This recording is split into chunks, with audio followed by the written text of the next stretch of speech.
Hello friends. NCERT class 6 history का ये short notes है और आज ये छठा चैप्टर है इसका। आज सारे चैप्टर कंप्लीट हो जाएंगे। इसमें जितना भी है इसके पहले का चैप्टर मैंने कल कंप्लीट कर दिया था, तो अगर आपने नहीं देखा है तो इसी चैनल के प्लेलिस्ट पर जाकर देख सकते हैं। तो आइए देखते हैं नए प्रश्न नए विचार।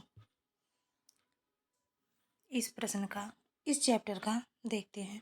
गौतम बुद्ध बचपन का नाम सिद्धार्थ, जन्म स्थान 563 ईसा पूर्व लुम्बिनी, कुल शाक्य, प्रथम उपदेश कुशीनगर, ज्ञान प्राप्ति बोध गया 35 वर्ष, जीवन का अंत 483 ईसा पूर्व कुशीनगर। ज्ञान प्राप्ति बुजुर्ग बीमार मृत साधु जिसके कारण 29 वर्ष की आयु में ज्ञान की खोज में उन्होंने घर के सुखों को छोड़ दिया। अनेक वर्षों तक भ्रमण करते रहे। 35 वर्ष की आयु बोधगया में निरंजना नदी के तट पर पीपल के वृक्ष के नीचे बुद्ध को ज्ञान प्राप्त हुआ। इसके बाद वे बुद्ध के रूप में जाने गए। पहली बार सारनाथ में अपना उपदेश कौंडिन्य व उनके साथियों को दिया।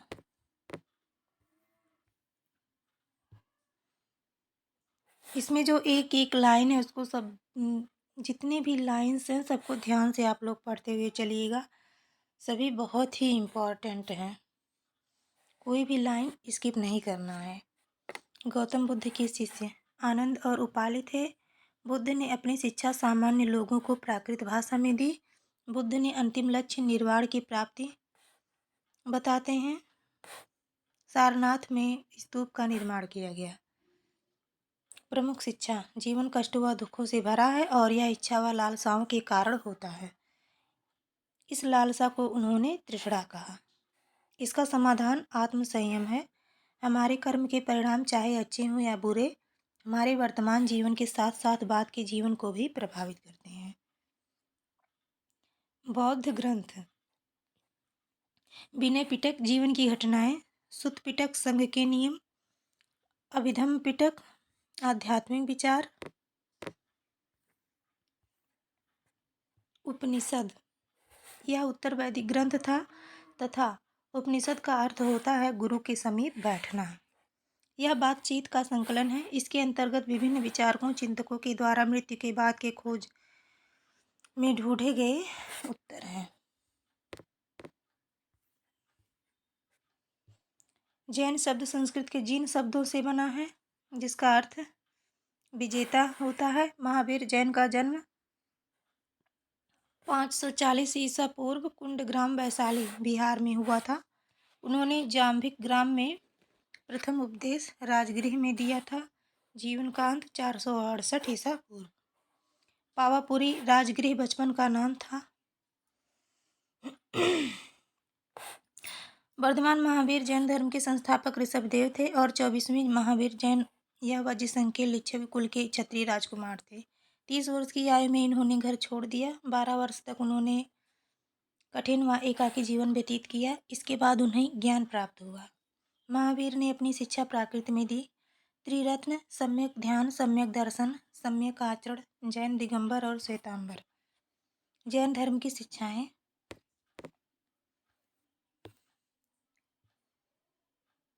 अहिंसा के नियम का कड़ाई से पालन, किसी भी जीव की हत्या नहीं करनी चाहिए, भोजन के लिए भिक्षा मांगकर सादा जीवन बिताना, चोरी नहीं करना, ब्रह्मचर्य का पालन करना होता है। मुख्यतया व्यापारियों ने जैन धर्म का समर्थन किया। कई शताब्दियों तक इनकी शिक्षाएं मौखिक रहीं, परंतु 1500 वर्ष पूर्व गुजरात में वल्लभी नामक स्थान पर लिखी गई थी। संघ महावीर तथा बुद्ध दोनों का ही मानना था कि घर का त्याग करने पर ही सच्चे ज्ञान की प्राप्ति हो सकती है। विनय पिटक में संघ में रहने वाले भिक्षुओं के लिए नियम बनाए गए थे। संघ में ब्राह्मण, क्षत्रिय, व्यापारी, मजदूर प्रवेश ले सकते थे। विहार जैन तथा बौद्ध भिक्षु पूरे साल एक स्थान से दूसरे स्थान घूमते हुए उपदेश दिया करते थे, परंतु वर्षा ऋतु में यह संभव नहीं था। इसीलिए इन्हें निवास स्थान की आवश्यकता पड़ी तो उनके अनुयायियों ने कुछ उद्यान बनाए। विहार दान द्वारा प्राप्त भूमि पर बनाए गए थे। इनमें लोग भोजन दवा वस्त्र लेकर आते थे और उसके बदले में उन्हें उपदेश दिया जाता था। आश्रम व्यवस्था। जैन बौद्ध धर्म में जब इतने फैल रहे थे तब ब्राह्मण ने आश्रम व्यवस्था का विकास किया। आश्रम अर्थात जीवन के चरण। ब्रह्मचर्य। ब्राह्मण क्षत्रिय वैश्य से यह आशा की जाती थी वह सादा जीवन बिताएं तथा वेदों का अध्ययन करें। गृहस्थ। विवाह करने के पश्चात इस आश्रम में प्रवेश हो जाता था। वानप्रस्थ। जंगल में रहकर साधना करना। संन्यास। सब त्याग कर सन्यासी बन जाए।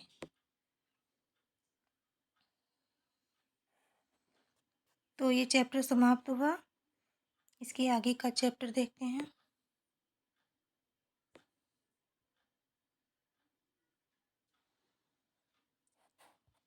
ये अगला चैप्टर है पाठ 7। एक अनोखा सम्राट जिसने युद्ध का त्याग किया। मौर्य साम्राज्य की स्थापना चंद्रगुप्त मौर्य ने 2300 साल पहले की थी। चाणक्य या कौटिल्य ने चंद्रगुप्त की सहायता की इस साम्राज्य में तथा वह चंद्रगुप्त के मंत्री भी थे। चाणक्य ने अर्थशास्त्र की रचना की है। नगरों में व्यापारी, सरकारी अधिकारी और शिल्पकार रहा करते थे। गांव में किसान पशुपालक थे। मध्य भारत के ज़्यादातर इलाके जंगलों में संग्रहण और शिकार की करके जीविका चलाते थे। मेगास्थनीज एक राजदूत बनकर आया था जो यूनानी राजा सेल्यूकस निकेटर का राजदूत था। इनकी प्रसिद्ध पुस्तक है इंडिका। साम्राज्य की राजधानी पाटलिपुत्र, उज्जैन, तक्षशिला। प्रशासन। साम्राज्य बड़ा होने के कारण अलग अलग हिस्सों पर अलग अलग ढंग से शासन किया जाता था। पाटलिपुत्र। इसके आसपास के इलाकों पर सम्राट का सीधा नियंत्रण था। इसका अर्थ हुआ गांव व शहरों के किसान, पशुपालक, शिल्पकार, व्यापारियों से कर इकट्ठा करने के लिए राजा अधिकारियों की नियुक्त करता था। तक्षशिला, उज्जैन। छोटे क्षेत्रों या प्रांतों पर इन स्थानों से नियंत्रण रखा जाता था तथा कुछ हद तक पाटलिपुत्र से इन पर नियंत्रण रखा जाता था तथा इन स्थानों पर राजकुमारों को राज्यपाल बनाकर भेजा जाता था। अन्य इलाकों में सिर्फ नदियों और मार्गों पर नियंत्रण रखा जाता था तथा वहां से उन्हें संसाधन भेंट के रूप में मिलते थे। उदाहरण के लिए उत्तर पश्चिम से कंबल, दक्षिण भारत से सोना, कीमती पत्थर। अशोक सम्राट। अशोक मौर्य वंश के सबसे प्रसिद्ध शासक थे। वह ऐसे शासक थे जिन्होंने अभिलेखों द्वारा जनता तक अपने संदेश पहुंचाने की कोशिश की। अशोक के ज़्यादातर अभिलेख प्राकृत भाषा और ब्राह्मी लिपि में हैं। अशोक का कलिंग युद्ध। कलिंग तटवर्ती उड़ीसा का प्राचीन नाम है। अशोक ने कलिंग को जीतने के लिए एक युद्ध लड़ा, लेकिन युद्ध जनित हिंसा और खून खराबा देखकर उन्हें युद्ध से वितृष्णा हो गई। उन्होंने निर्णय किया कि वे भविष्य में कभी युद्ध नहीं करेंगे। अशोक का धम्म क्या था? अशोक के धम्म में किसी देवता की पूजा अथवा किसी कर्मकांड की आवश्यकता नहीं थी। उन्हें लगता था कि जैसे पिता अपने बच्चों को अच्छे व्यवहार की शिक्षा देते हैं, वैसे ही यह उनका कर्तव्य था कि अपनी प्रजा को निर्देश दें। वे बुद्ध के उपदेशों से भी प्रेरित हुए थे। अशोक ने धम्म के विचारों को प्रसारित करने के लिए सीरिया, मिस्र, ग्रीस तथा श्रीलंका में भी दूत भेजे।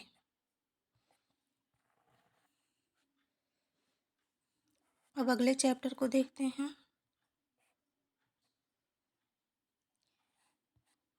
चैप्टर 8 है खुशहाल गांव और समृद्ध शहर। लोहे के औजार और खेती। उपमहाद्वीप में लोहे का प्रयोग लगभग 3000 साल पहले शुरू हुआ। महापाषाण कब्रों में लोहे के औजार और हथियार बड़ी संख्या में मिले हैं। जंगलों को साफ करने के लिए कुल्हाड़ियाँ, जुताई के लिए हलों के फाल का इस्तेमाल शामिल है। कृषि उत्पादन बढ़ाने के लिए उठाए गए कुछ कदम। कृषि के विकास में नए औजार तथा रोपाई महत्वपूर्ण कदम थे। उसी तरह सिंचाई के लिए नहरें, तालाब, कृत्रिम जलाशय बनाए गए।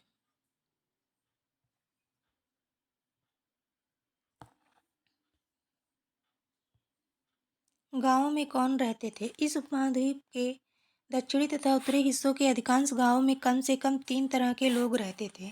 तमिल क्षेत्र में बड़े भूस्वामियों जो वेल्लला कहलाते थे, साधारण हलवाहों को उड़वार और भूमिहीन मजदूर दास कड़ैसियार और आदिमई कहलाते थे। देश के उत्तरी हिस्से में ग्राम भोजक, गांव का प्रधान व्यक्ति ग्राम भोजक कहलाता था। यह गांव का प्रधान होता था और अक्सर यह एक ही परिवार के लोग इस पद पर कई पीढ़ियों तक रहते थे। यह एकानुवंशिक पद था। यह गांव का बड़ा भूस्वामी होता था। अपनी जमीन पर दास मजदूर से काम लेता था। यह गांव में कर वसूलता और राजा को देता था। यह कभी कभी न्यायाधीश और पुलिस का काम भी करता था।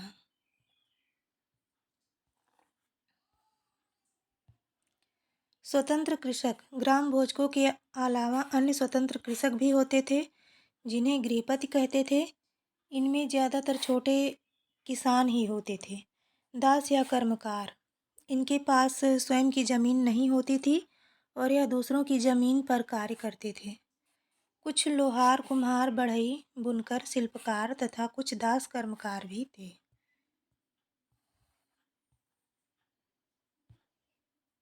संगम साहित्य, तमिल की प्राचीन रचनाओं को संगम साहित्य कहते हैं। इनकी रचना 2300 साल पहले की गई।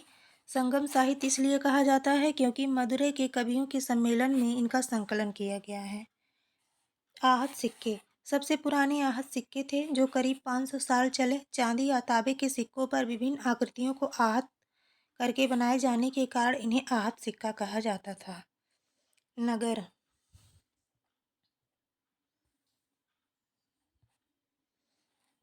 अनेक गतिविधियों के केंद्र अक्सर कई कारणों से महत्वपूर्ण हो जाते थे।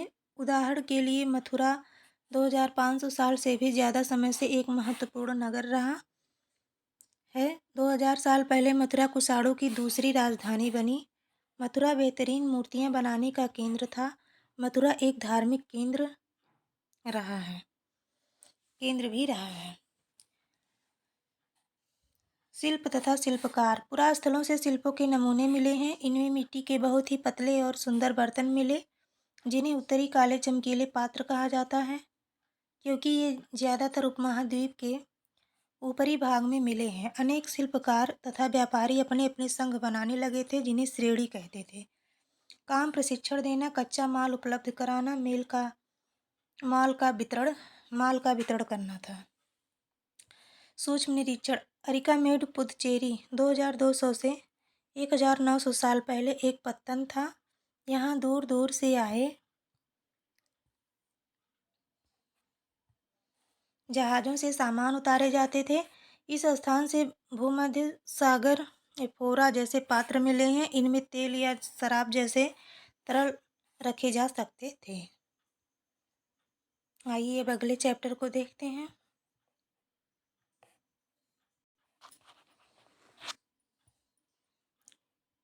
अध्ययनों, व्यापारी, राज्य और तीर्थ यात्री। व्यापार और व्यापारियों के बारे में जानकारी। दक्षिण भारत सोना, मसाले, काली मिर्च तथा कीमती पत्थरों के लिए प्रसिद्ध था। काली मिर्च की रोमन साम्राज्य में इतनी मांग थी कि इसे काले सोने के नाम से बुलाते थे। व्यापारी इन सामानों को समुद्री जहाज़ों और सड़कों के रास्ते रोम पहुंचाते थे। दक्षिण भारत में ऐसे अनेक रोमन सोने के सिक्के मिले हैं। रोम में व्यापार चल रहा था। व्यापारियों ने कई समुद्री रास्ते खोज निकाले। इनमें से कुछ समुद्र के किनारे चलते, कुछ अरब सागर और बंगाल की खाड़ी पार करते थे। अफ्रीका या अरब के पूर्वी तट से इस उपमहाद्वीप के पश्चिमी तट पर पहुंचना चाहते थे तो दक्षिणी पश्चिमी मानसून के साथ चलना पसंद करते थे। समुद्र तटों से लगे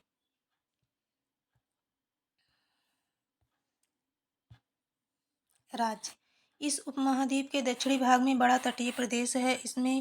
इनमें बहुत से पहाड़, पठार और नदी के मैदान हैं। नदियों के मैदानी इलाकों में कावेरी का मैदान सबसे उपजाऊ है। संगम मुवेंदार, तमिल शब्द जिसका अर्थ तीन मुखिया, चोल, चेर तथा पांड्य, जो करीब 2300 साल पहले दक्षिण भारत में काफ़ी शक्तिशाली माने जाते थे। इन सबके दो दो सत्ता केंद्र थे। इनमें से एक तटीय हिस्से में और दूसरा अंदरूनी हिस्से में था। इस तरह 6 केंद्रों में से 2 बहुत महत्वपूर्ण थे।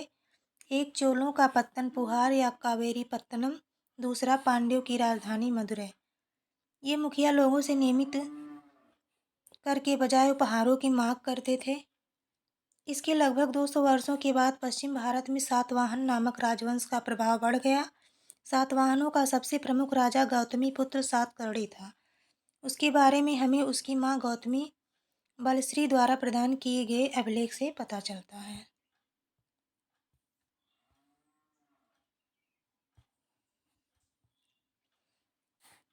रेशम मार्ग की कहानी। कीमती चमकीले रंग और चिकनी मुलायम बनावट की वजह से रेशमी कपड़े अधिकांश समाज में बहुमूल्य माने जाते हैं। रेशमी कपड़ा तैयार करना एक जटिल प्रक्रिया है। रेशम के कीड़े से कच्चा रेशम निकालकर सूत, कताई और फिर उससे कपड़ा बुना जाता है। रेशम बनाने की तकनीक का आविष्कार सबसे पहले चीन में करीब 7000 साल पहले हुआ। इस तकनीक को उन्होंने हजारों साल तक बाकी दुनिया से छुपाए रखा। चीनी यात्री जिस रास्ते से यात्रा करते थे वह रेशम मार्ग सिल्क रूट के नाम से प्रसिद्ध हो गया।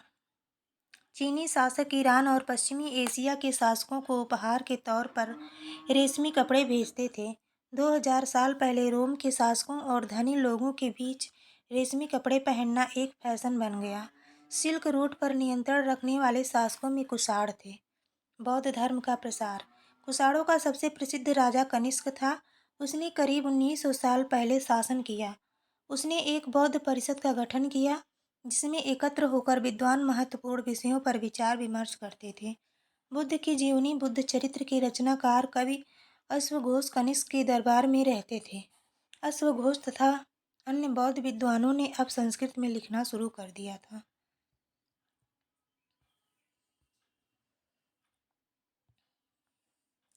बौद्ध धर्म में महायान का विकास। पहला मूर्तियों में बुद्ध की उपस्थित निर्वाण प्राप्ति को पेड़ की मूर्ति द्वारा दर्शाया जाता था। बुद्ध की प्रतिमाएं मथुरा और तक्षशिला में बनाई जाने लगी। दूसरा परिवर्तन बोधिसत्व में आस्था को लेकर आया। बोधिसत्व जो ज्ञान प्राप्ति के बाद एकांतवास करते हुए ध्यान साधना कर सकते थे, लेकिन वे लोगों को शिक्षा देने और मदद करने के लिए सांसारिक परिवेश में ही रहना ठीक समझने लगे। बौद्ध धर्म पूरे मध्य एशिया, चीन, कोरिया, जापान तक फैल गई। दक्षिण पूर्व की ओर श्रीलंका, म्यांमार, थाईलैंड, इंडोनेशिया तक फैल गया। तीर्थयात्री। भारत की यात्रा पर आया चीनी बौद्ध तीर्थयात्री फाओशान काफी प्रसिद्ध है। 1600 साल पहले आया। वैनसांग 1400 साल पहले भारत आया और उसके बाद इत्सिंग 50 साल पहले आया। भक्ति की शुरुआत। देवी देवताओं की पूजा का चलन शुरू हुआ जिससे हिंदू धर्म की प्रमुख पहचान बन गई। इनमें शिव, विष्णु और दुर्गा जैसे देवी देवता शामिल हैं। भक्ति मार्ग की चर्चा हिंदुओं के पवित्र ग्रंथ भगवद गीता में की गई है। तो फ्रेंड्स, 2 चैप्टर और बाकी हैं जिसे हम लोग कल कवर कर लेंगे। Thanks for watching.